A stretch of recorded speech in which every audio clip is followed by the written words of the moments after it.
आदरणीय अरविंद केजरीवाल जी से कि आपको किसी नेक काम में जेल में डाला था क्या?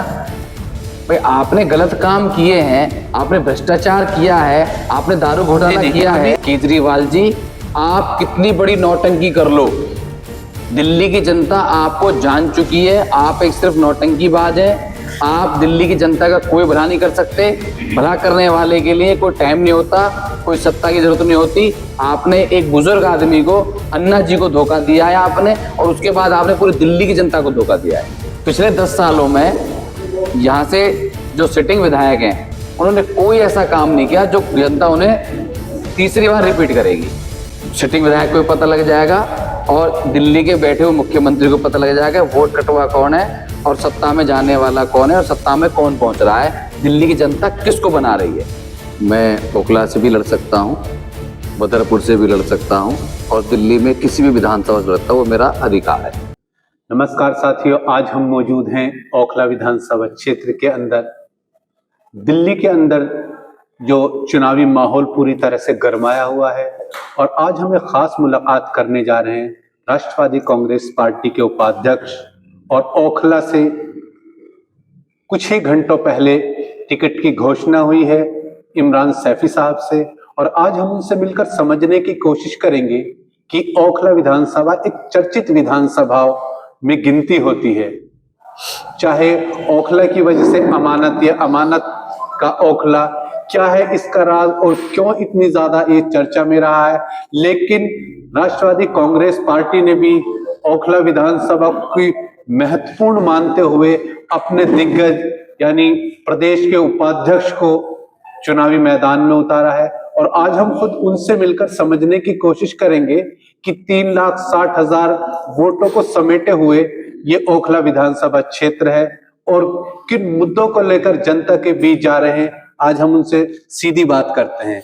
तो मीडिया के अंदर आज आप एक कॉन्फ्रेंस में हैं और हम आपसे समझने की कोशिश करेंगे कि क्या जरूरत आन पड़ी कि आपने ओखला विधानसभा क्षेत्र के अंदर आए और उसके बाद समाज सेवा के क्षेत्र में आप पहले बदरपुर से लगातार आपका नाम चल रहा था, लेकिन एक बड़ा अजीब मामला हुआ कि एकदम से आप ओखला की तरफ शिफ्ट हो गए। इसको लेकर समझने की कोशिश करती है बदरपुर विधानसभा क्षेत्र भी, क्योंकि वो अछूती रही है, और ओखला विधानसभा क्षेत्र भी जिनके हिस्से में आप आए हैं। सबसे पहले आप सबका बहुत बहुत धन्यवाद, आप सब पहुंचे। और रही बात ओखला विधानसभा की, तो मेरा मानव अधिकार है, मैं ओखला से भी लड़ सकता हूं, बदरपुर से भी लड़ सकता हूं और दिल्ली में किसी भी विधानसभा से लड़ता हूं, वो मेरा अधिकार है।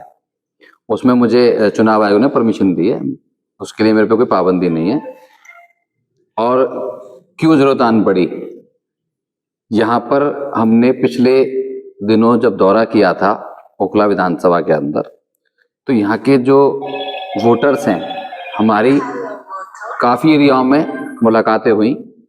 सबने इस ओखला विधानसभा की जो दुर्गति हुई है पिछले 10 सालों में, वो लोगों ने खुद मौके पर खड़े होकर हमें दिखाया कि यहाँ का जो अर्थव्यवस्था है, जो इंफ्रास्ट्रक्चर है, वो कितना बर्बाद हो चुका है।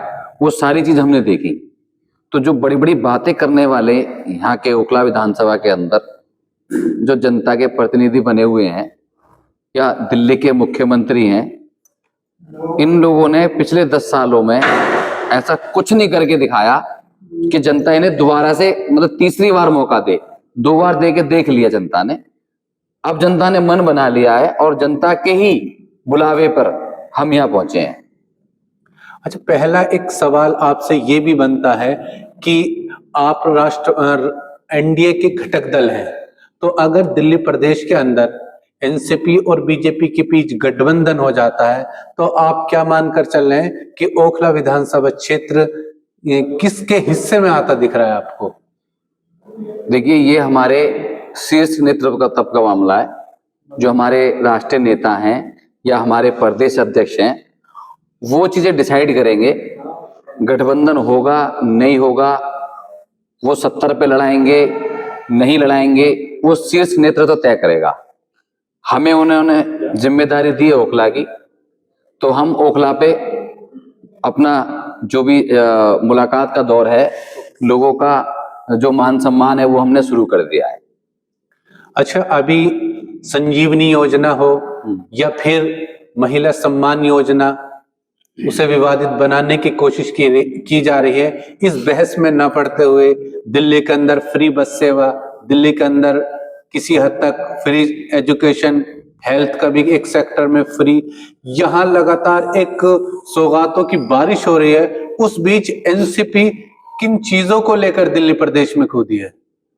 देखिए, राष्ट्रवादी कांग्रेस पार्टी के विचार बिल्कुल क्लियर हैं कि हम सत्ता परिवर्तन नहीं चाहते। सत्ता परिवर्तन तो पिछले दिल्ली के अंदर 30-32 सालों से हो ही रहा है। हम व्यवस्था परिवर्तन चाहते हैं। हम चाहते हैं जो शिक्षा सिर्फ बताई जा रही है वो होनी चाहिए। जो हॉस्पिटलों का गुणगान, मोहल्ला क्लिनिकों का गुणगान, झूठ का गुणगान किया जा रहा है वो होना चाहिए। तो हम व्यवस्था परिवर्तन के लिए लड़ाई लड़ रहे हैं।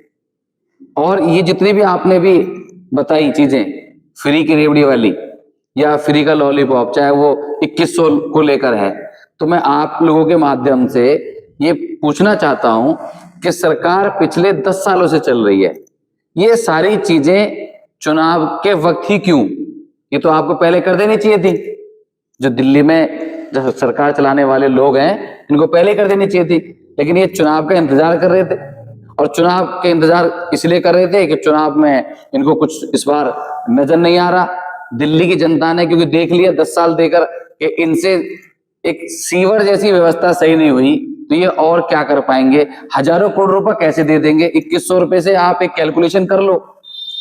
एक सवाल का जवाब देते हुए अरविंद केजरीवाल कहते हैं कि 2.5 साल कोरोना काल रहा, उसके बाद फिर ऐसे हालात बने कि हमें जेल में डाल दिया गया, अब हम फ्री हुए हैं तो जनता के लिए एक बार फिर समर्पित है, इसीलिए इतना समय लगा।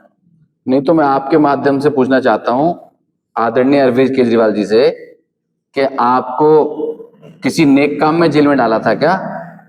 भाई, आपने गलत काम किए हैं, आपने भ्रष्टाचार किया है, आपने दारू घोटाला किया है। अभी वो आरोपी हैं, अभी उन पे आरोप तय नहीं हुए हैं। मैंने कब कहा? अभी कहना जल्दीबाजी होगा कि उन्होंने भ्रष्टाचार किया है। अभी उन पे भ्रष्टाचार के आरोप हैं। भ्रष्टाचार ही किया है, वो तभी जेल में गए हैं। आरोप से जेल में नहीं जाता आदमी।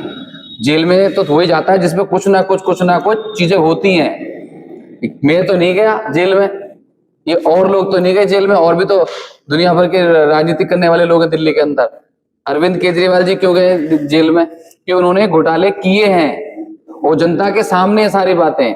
कभी किसी सरकार ने ऐसी सुविधा जो लाए थे दिल्ली के लोगों को बर्बाद करने की, दिल्ली के माताओं बहनों का घर उजाड़ने की, एक के साथ एक फ्री, ये कोई लाने की चीज है? इससे तो दिल्ली का नुकसान होना ही था। लेकिन उनको दिल्ली के लोगों से, दिल्ली की माताओं बहनों से कोई मोहब्बत नहीं है। उन्हें सिर्फ उसमें जो भ्रष्टाचार करना था, वो इस चक्कर में ऐसी पॉलिसी बना के लाए। दिल्ली की महिलाओं को जो फ्री चीजें दी जा रही हैं, उसके लिए बढ़े हुए राजस्व की जरूरत थी, और राजस्व को बढ़ाने के लिए उन्होंने शराब नीति को लागू किया। और जब शराब नीति लागू हुई तो उसमें नुकसान में जब गया मामला, राजस्व बढ़ने की बजाय घटता नजर आया, तो अरविंद केजरीवाल ने अपने कदम पीछे खींचे।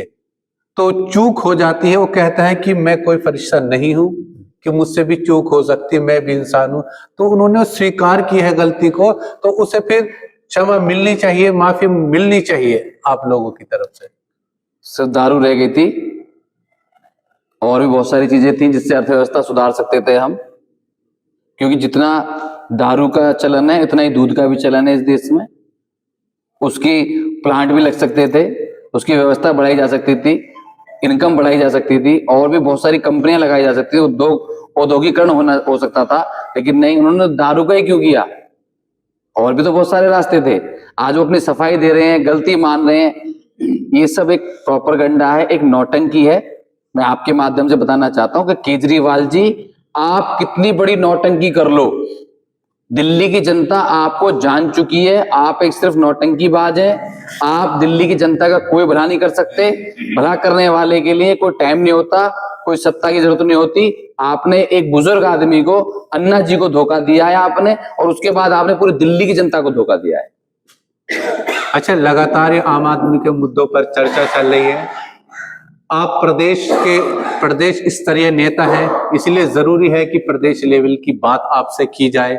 लेकिन इस वक्त आप कॉन्फ्रेंस कर रहे हैं ओखला विधानसभा क्षेत्र के अंदर, तो जरूरी हो जाता है, और आप उम्मीदवार भी हैं ओखला विधानसभा क्षेत्र के, तो हम जरूरी समझते हैं कि ओखला विधानसभा क्षेत्र की भी आपसे बातचीत की जाए कि कौन सी ऐसी बड़ी समस्याएं हैं जिसके लिए आप कुछ विशेष कर सकते हैं, अगर आपको जनता विश्वास में करती है आप पर। देखिए, सबसे बड़ा मामला जो मैंने यहाँ पे सर्वे के दौरान देखा, यहाँ का जो सीवर सिस्टम है वो बहुत ही खराब है। यहाँ किसी भी ब्लॉक में चले जाओ, मैं कल पीछे जो गांव है हमारे मदनपुर खादर, उसमें गया, वहां गंद बह रहा है। मैं उससे एक दिन पहले जेजे कॉलोनी के अंदर जिस ब्लॉक में भी गया, वहां गंद बह रहा है, और अभी भी आप चाहो तो जाकर देख सकते हो। कुछ कोशिश करी हमने, अपने प्राइवेट मजदूर लगाए और कंप्लेंट्स करी, उनसे जितना हो पाया इतना करवाया हमने, जो अपने निजी फंड से। और यहाँ पे ऐसा नहीं है कि यहाँ पार्षद नहीं है या विधायक नहीं है, लेकिन फिर भी लोगों के कहने पर हमने अपने प्राइवेट लेबर लगाकर जितना हो सका इतना करवाया। लेकिन वो निवारण नहीं है। निवारण तो उसका टेक्निकली ही होगा, उसका पूरा दोबारा से तैयारी की जाएगी, पूरे दोबारा सीवर, ये क्योंकि जरा से सीवर है, लोड ज्यादा है, और वो भी सफाई नहीं डेली, या तो डेली सफाई हो उनकी रेगुलर सारे सीवरों की, तो ब्लॉकेज ना हो। तो सबसे बड़ा जो मसला खराब हो रहा है ओखला के अंदर, आप ये जो अपना मक्की मस्जिद, वहां तो सीवर ही नहीं है, वहां से लेके और जहां तक इसका बॉर्डर लगता है ओखला विधानसभा का, आपका कालंदी, बेटा वो कालंदी कॉलोनी महारानी बाग तक बड़ी विधानसभा है हमारी, ये पूरे एरिया में ही सीवर सबसे ज्यादा खराब अच्छा, है। एक तो आपने जो समस्याओं को समझा, सीवर की बड़ी समस्या आपके सामने आई जी, और उसके अलावा ऐसी कोई समस्या नहीं है जो यहाँ से ओखला के अंदर ना हो। ट्रैफिक यहाँ बहुत ज्यादा खराब है, ट्रैफिक व्यवस्था, और सबसे बड़ी बात, क्राइम सबसे ज्यादा है ओखला के अंदर।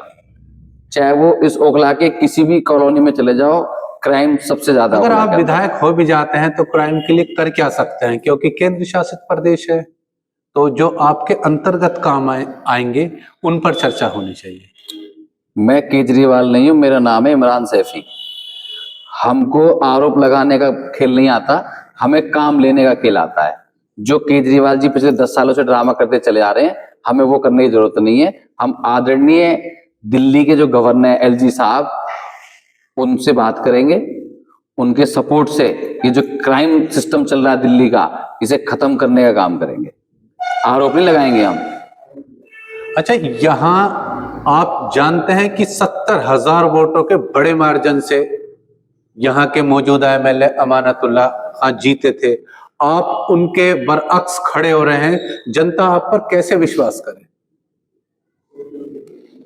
देखिए, पिछले चुनाव को आप देखेंगे तो एक ध्रुवीकरण का चुनाव था। उस टाइम एक ऐसा माहौल दिल्ली के अंदर था, क्योंकि कालंदी कुंज पर एक प्रोटेस्ट चल रहा था। जो प्रोटेस्ट कुछ लोगों को तो विधायक बना गया और कुछ लोगों की सत्ता को खराब कर गया। तो वो ध्रुवीकरण का चुनाव था। आज सीधा सीधा जनता का चुनाव है। पिछले 10 सालों में यहां से जो सिटिंग विधायक हैं, उन्होंने कोई ऐसा काम नहीं किया जो जनता उन्हें तीसरी बार रिपीट करेगी। जनता ने पूरा मन बना लिया है, ओखला मांगे बदलाव। अच्छा, एक सवाल का जवाब देते हुए अमानतुल्लाह खां कहते हैं कि मैं जहां मेरा मुकाबला सीधा बीजेपी से है, वहीं कुछ वोट कटवा आकर भी अपनी भूमिका निभाएंगे। ये तो वक्त बताएगा कि यहाँ वोट कटवा कौन साबित होगा और किसके सर पर ताज बंधेगा। थोड़े दिन की बात है, आप ही के माध्यम से सिटिंग विधायक को पता लग जाएगा और दिल्ली के बैठे हुए मुख्यमंत्री को पता लग जाएगा वोट कटवा कौन है और सत्ता में जाने वाला कौन है और सत्ता में कौन पहुंच रहा है, दिल्ली की जनता किसको बना रही है। अच्छा, जहां आपने ओखला विधानसभा क्षेत्र की समस्याओं पर बात की, आइए उनके समाधान पर भी बात करते हैं। अगर आप पर जनता ने विश्वास जताया और आपको विधायक बनाते हैं तो ओखला की जनता के लिए आप क्या कुछ खास करेंगे? ऐसा है जी, नौजवान तबका, यूथ हमें आगे लाना है और उसी यूथ के द्वारा जो ओखला का सौंदर्यकरण होना है हाईटेक लेवल से, वो सौंदर्यकरण करवाएंगे।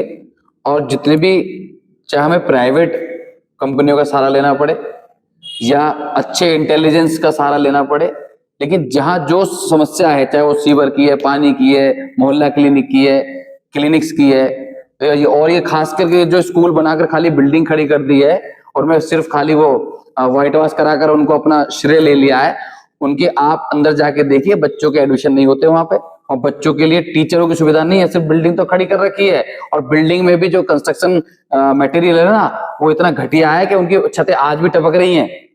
तो ये जो चीजें हैं, स्कूल, आपका मेडिसिन से रिलेटेड दवाखाने और सीवर, पीने का पानी और यहाँ के ट्रैफिक की व्यवस्था, ये सारी चीजें आदरणीय अजीत पवार जी, आदरणीय प्रफुल्ल पटेल जी और आदरणीय वीरेंद्र सिंह जी के सहयोग से इस ओखला विधानसभा के अंदर कराई जाएंगी। अभी हमने बात की इमरान सैफी जो उपाध्यक्ष हैं दिल्ली प्रदेश के, और उनसे समझा कि किस तरह से उन्होंने एक खाका खींचा हुआ अपने दिमाग के अंदर। अगर ओखला की जनता मेरे ऊपर विश्वास जताती है तो हेल्थ सेक्टर के अंदर एक पूरा प्रोग्राम है जिसे वो लागू करेंगे और शिक्षा क्षेत्र भी अछूता नहीं छोड़ेंगे। लेकिन एक बड़ी बात उन्होंने इस चर्चा के दौरान कही है कि मैं अरविंद केजरीवाल नहीं हूं, मैं आरोपों की राजनीति नहीं करता, इमरान सैफी मेरा नाम है और मैं जो लॉ एंड ऑर्डर है और जो यहाँ की पुलिस और प्रशासन व्यवस्था है उस पर लगातार काम करने की कोशिश करूंगा और जनता के बीच जाकर जनता की समस्याओं को लगातार समझने की कोशिश कर रहा हूं और ओखला विधानसभा क्षेत्र की जनता से मिलकर उनकी समस्याओं का समाधान करने के लिए मैंने ओखला विधानसभा क्षेत्र को चुना है और इसी मद्देनजर मैं लगातार लोगों के बीच तक पहुंचने की कोशिश कर रहा हूं। आज हमने खास मुलाकात कर इनसे बात की। अपने शहर की लेटेस्ट खबरों के लिए चैनल को सब्सक्राइब करें और बेल आइकन को दबाएं।